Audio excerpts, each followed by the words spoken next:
Hello everybody. Hello. Welcome back. It's still summer and I'm back from a summer break. I went to England for the summer, Somerset and the Cotswolds, and I visited Stonehenge. Wow, I don't know if you have ever been to Stonehenge, and I've visited Glastonbury. So it was a very spiritual experience for me. You had to find. I was traveling with a group on a touring bus, on a touring coach, and they were not spiritual. My husband isn't per se spiritual. So I had to find my own way to experience spirituality during my vacation. And it was wonderful. At Stonehenge, I had a moment to myself. And although the site, they say it's a burial ground and is not per se spiritual, I thought, well, why not?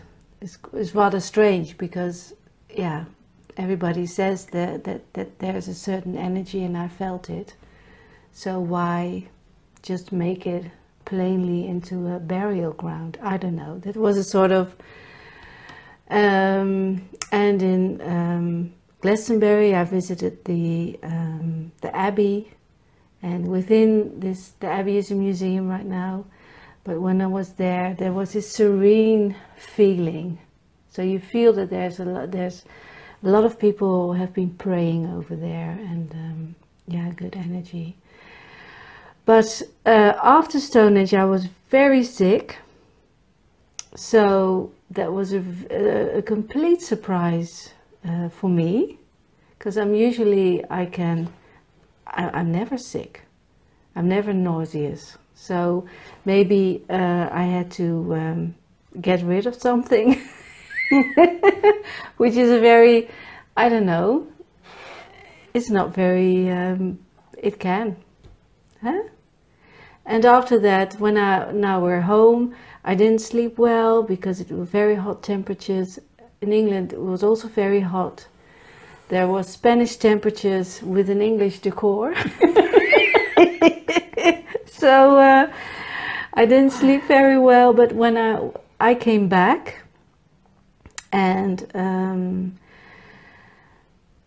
after a week or so, I felt a shift in myself, and I thought, I'm going to love myself. Being in England, I felt very positive. I was so happy, and back in Holland, the energy was very heavy, and I thought, I have to love myself. I have to create this light energy for me in my own space, in my home, in my workplace, and in my body. To deal with the heavy energy I feel right now in the Netherlands.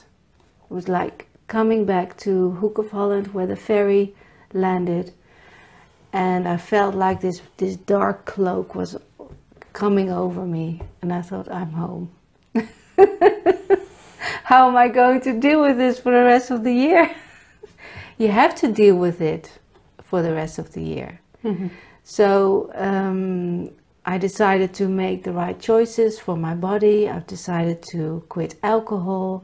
I've decided to quit coffee, and a lot of bad choices I can make for myself. Also to help my menopause symptoms, which are very bad at the moment. And I don't sleep very, very well. So I think, because I think my frequency is rather high. And I think when I take these substances, although I'm not an addict or whatever, it does make your frequency lower. And I've decided for myself, I'm going to keep this frequency at a high level to deal with what is in our country. So that's, I think, an enormous shift. I wouldn't dream of doing that. I thought, oh, I need my cup of coffee in the morning, and I need my glass of wine on Friday night so we can start the weekend. Why? You can have a good time with a glass of sparkling water or whatever. So that's loving yourself is making the right choices. And I had to, at a certain age you have to, because I feel my menopausal symptoms lead me to really, I need to do this for myself. I can't deny that there's something going on. Also, my muscles are a bit achy. I was so in awe with the 70+ women on the bus who were jumping around. I thought, oh, I feel so old. Why am I so stiff? So I haven't found a solution yet for that. I do work out nearly every day, but I'll keep you posted. How does this resonate with you? I think it also has to do with menopause. The stiffness. Yeah, stiffness and your muscles and your tendons and everything.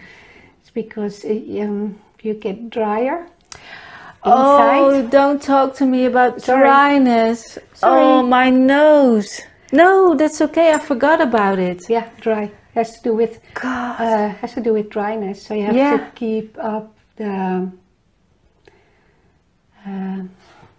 dehydration. The hydration and the mucosa, everything. Yeah, that's why coffee and alcohol dehydrate. Yep. So that's a very good choice to stop. To stop and it. I don't know, because when with a hot flush you push out all this water which you actually need to keep in. Yeah. It's a very strange how this works. In Chinese medicine they say it's emptiness. Yin empty. We have a lot of trouble with those symptoms. You need more time to regenerate. You need more time to rest. You need more time to sleep. You need to take more time to move. And I don't mean heavy weightlifting or something, but more like walking your rounds every day. So slowly, but keep on moving and regenerate. And we talked about yin and yang the previous episode. So if you didn't watch that, we talk about that in the previous episode. Yin, of course. And yin empty. So you have to refill. You have to recharge the battery. Your yin is battery. You need to plug it in to recharge it, and then all the symptoms will go down. So take care with your fluid intake, what you put in your mouth, what you put in your system, in every possible way. And take out everything that's not okay. So it's a very good choice to stop coffee and alcohol and all that kind of stuff. To lower the symptoms. Of course. Because I think when you reach menopause and your life is as hectic as it was before, we need to slow down somewhat. We need to be allowed to slow down. No. You need to allow yourself to slow down. Because nobody tells you to slow down. Because your society won't tell you. No. Please slow down because you're after 50. No. You have to stand up for yourself and take that step back. And not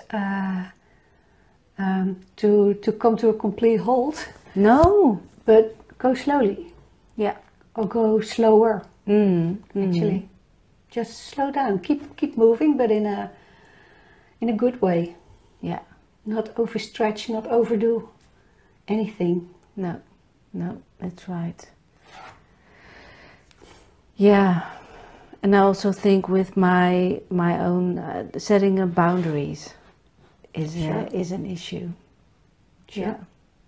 That's very important. That's part of taking good care of yourself, yeah. Yeah. And I heard a podcast, I think last week or something, maybe a few days ago. I don't know. Time is going so fast. In some strange way, it's going way faster. Yeah. Every time you get older, it goes faster, so it seems. Yeah, yeah. Where I heard a podcast that the vitamin B12 is what you really, really need, especially in times of stress. But it's also the vitamin that stands up for yourself and what you believe in. Okay. And being able to set healthy boundaries as well. So if people have trouble in that area, it's a good way to check the it's a good thing to check the B12. Because you lose it in times of stress, and menopause is stressy for your body. Yeah, yeah. Yeah, I didn't think I would, because I don't hear many women in my environment complaining about menopause, but because I think I'm highly sensitive and I'm deeply attuned to how I feel. From day one, I think, well, okay, this is cruel. I can't act as if nothing's wrong. I'm too sensitive for that. So I need to menopause is okay. I think it's a beautiful part in your life. We have to navigate it, but I'm not going to. I can't pretend there's nothing wrong. That's the way because I'm really sensitive. You can't pretend that's something different going on than something before. Different, yeah. It's something the language, the way you talk to yourself is also so important, especially in times of change. Yeah, yeah. And menopause is a time of change. When you look outside, we're going into autumn is times of change. What's going on in the world? Big changes. Yeah. So you're really careful. I want to embrace the change, but I don't want to let it be the destructive, because it works mentally, physically, spiritually. It's a lot of things to navigate. Maybe sometimes I think maybe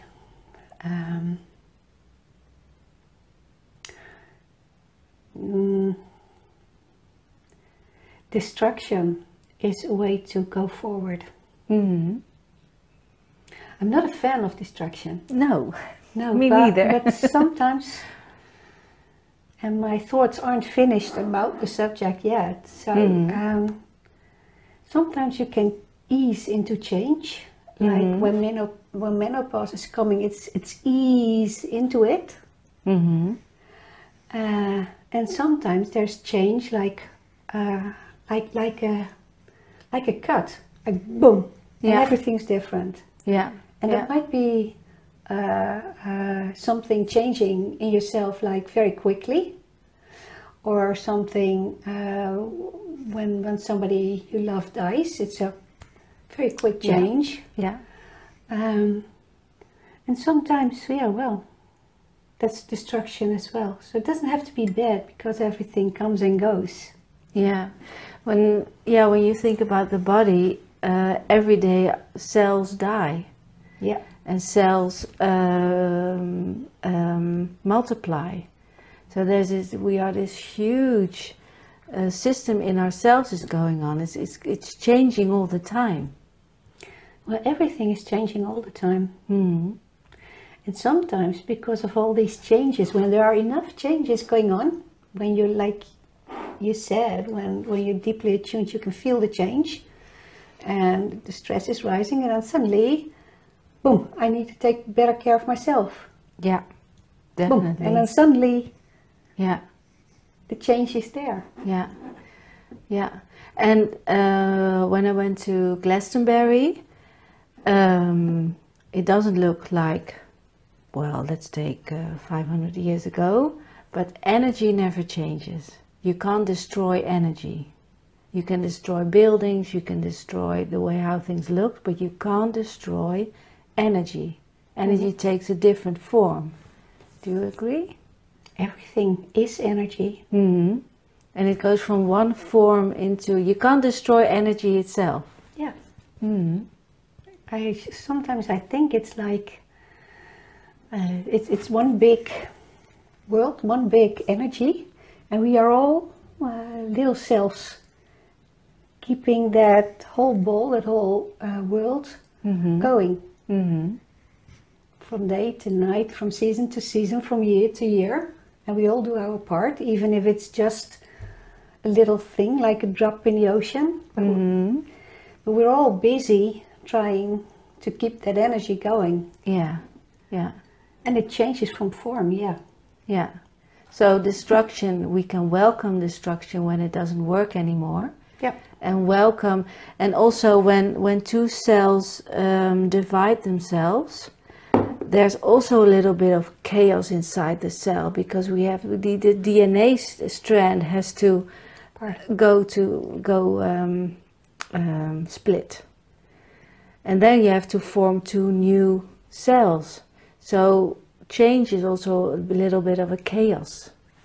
Friction. Yeah. And you need friction to get something else. Like that stone becomes a diamond when there's enough friction. Yeah. And you're growing as a human being in your human beingness when there's enough friction. Yeah. If you feel well always, and if nothing changes, then you're not how do you say that, called to make a change when everything is just flowing. Yeah. Nothing's happening. Nothing's happening.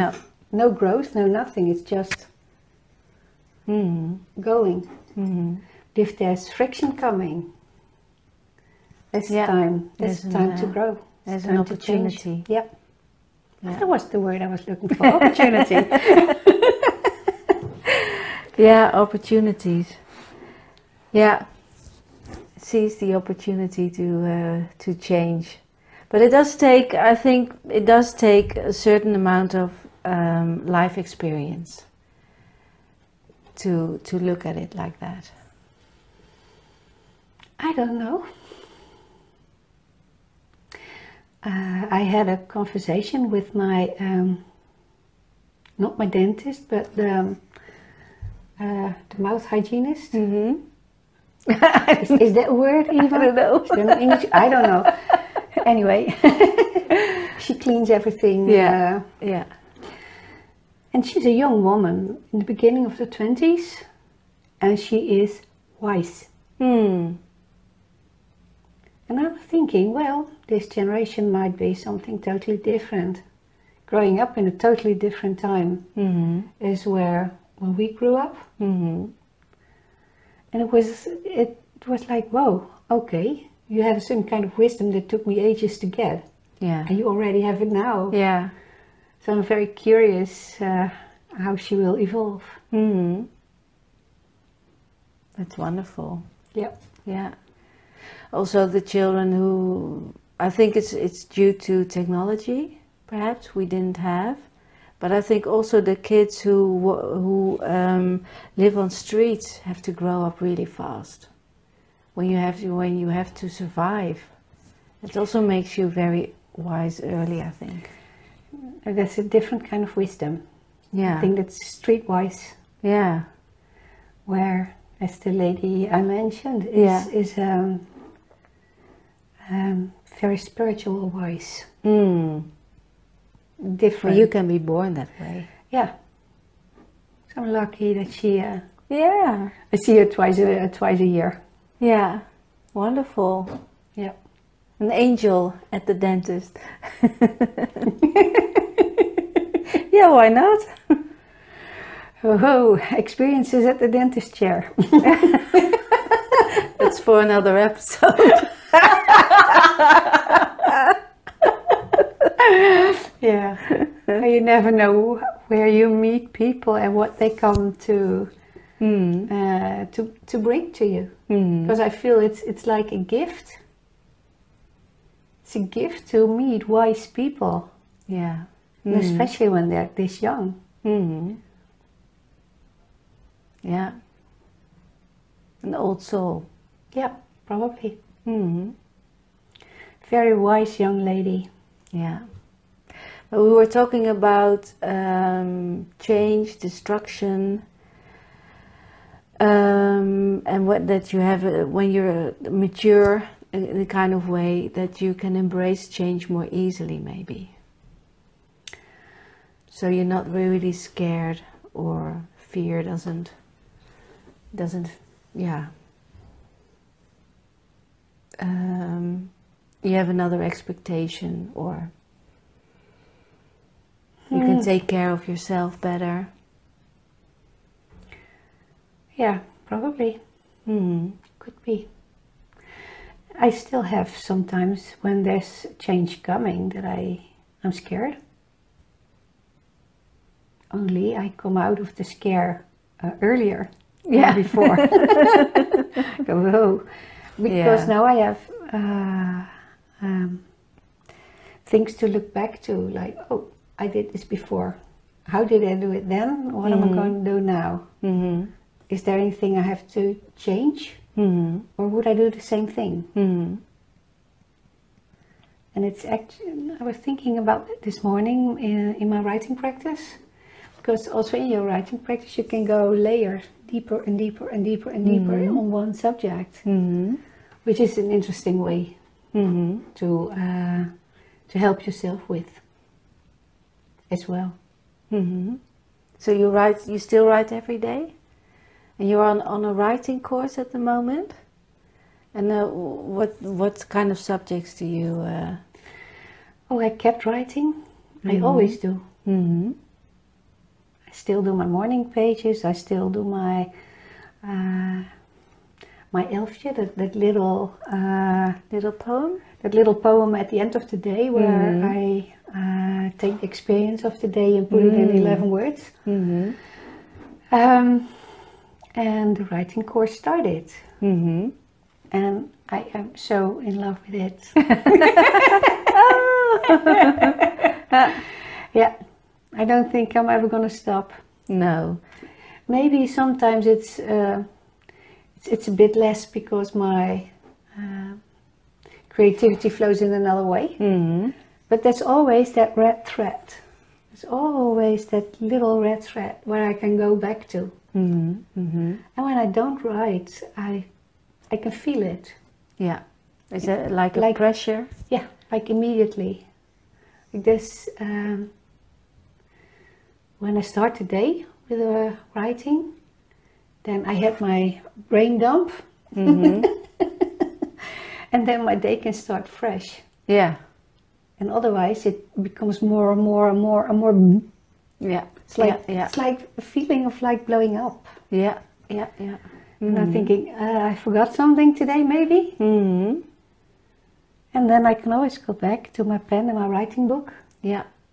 And do what I didn't do before. Yeah. And I think when you've reached a certain age, you know what works and doesn't work. For me it works. I'm still exploring. Because I'm studying different people with different ideas. And well, take something from that person, take something from that person, see if it works, do it for a certain time, and then, hey, this works for me, this doesn't work as good as I expected or whatever. So, and that's the way you tell stories, their way of storytelling, or their way of writing, or... No, it's more like, till now, it has been getting to know yourself and find your original writing voice. And now it becomes more, how can you use writing into therapy sessions. Okay. Yeah. So it becomes more therapeutic, more therapeutic. Yeah. Okay, interesting. But I keep going also with my own process, because I am the one who has got to do it, because I'm the one standing there. Mm-hmm.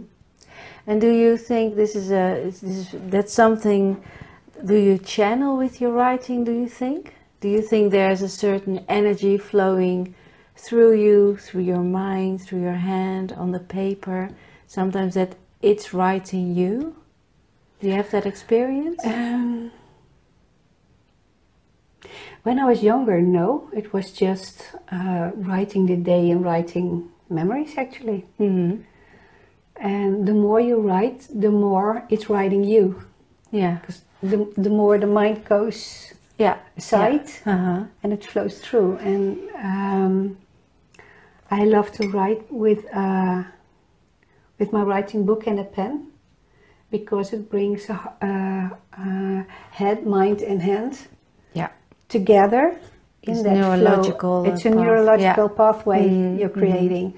And so the more you write, the more you establish that path. And I can see in my own writing book changes in my handwriting. Oh, interesting. As well. Yeah. Changes in using certain words. Changing in how far the words are apart. Whether there's freedom in between the words or not.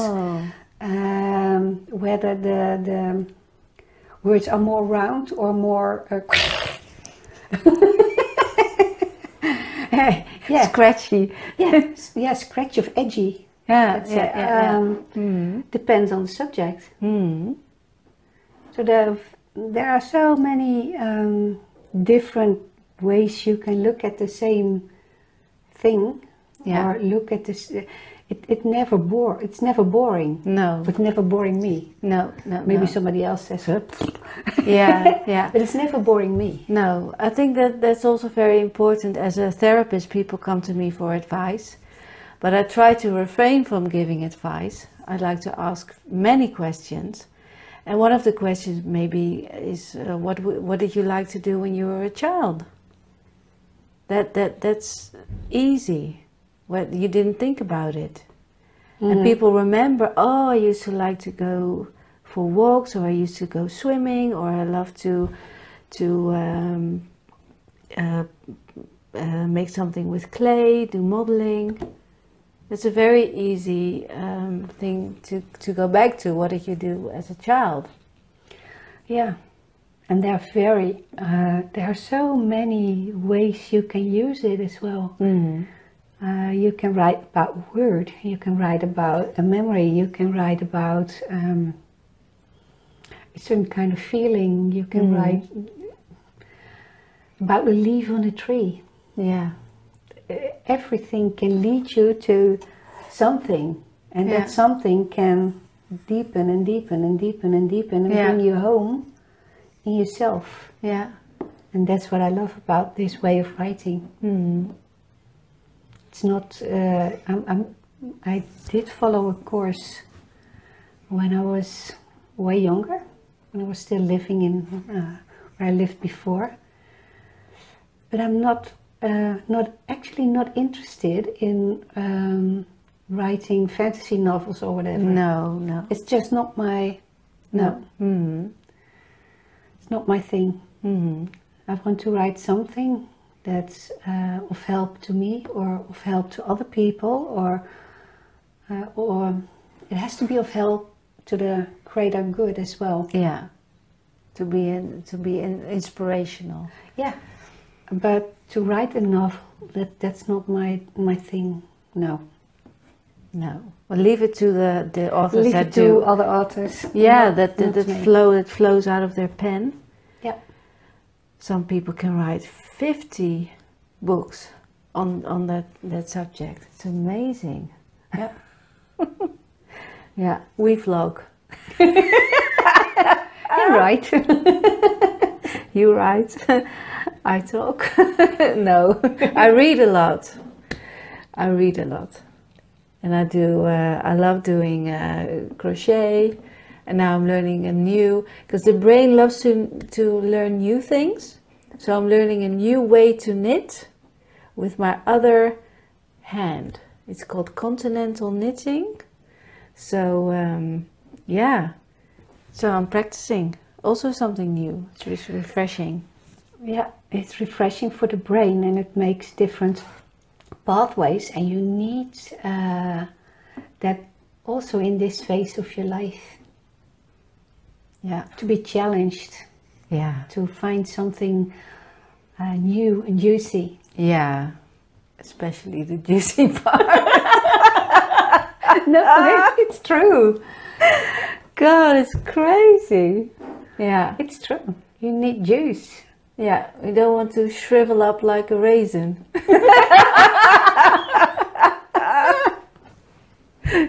And become sour. No. Yeah, I think because the brain also needs to be healthy, and fluid needs to flow to the brain as well, and we need to really motivated to keep things in order. Yeah, because I want to be here another 30 years. Let's hope. Yeah, that you never know. No. Well, let's experience change as well. The energies of the society are very stressful. I don't know where it's going, but I like to, I create Faraday cages in my practice and in my home with high frequency, and let's hope the weather starts to turn. I'm really looking forward to autumn. Oh yeah, my favorite season. Yeah, it truly is my favorite season, and although it's still warm, you can see, or you can feel the autumn creeping up on you. Yeah. Because it's getting light later in the mornings and earlier in the evening that it's going dark. Yeah, I love that. I love that season. Season of harvest. Yeah. And turning inward. I'm slowly. Very looking forward turning inward, because I did my share of outward being outward this summer, but I think we're in an extended summer for my experience. But I'm so looking forward to turning inward again. Yeah. Favorite month is coming up. Yeah. September. Last day of August today. Yay! Unbelievable. Yeah. As fast as it went. Well, do you think it's okay to wrap up? I think so. And we'll see each other in the autumn season next month. Yeah. Okay. Thank you for watching. Thank you. Bye-bye.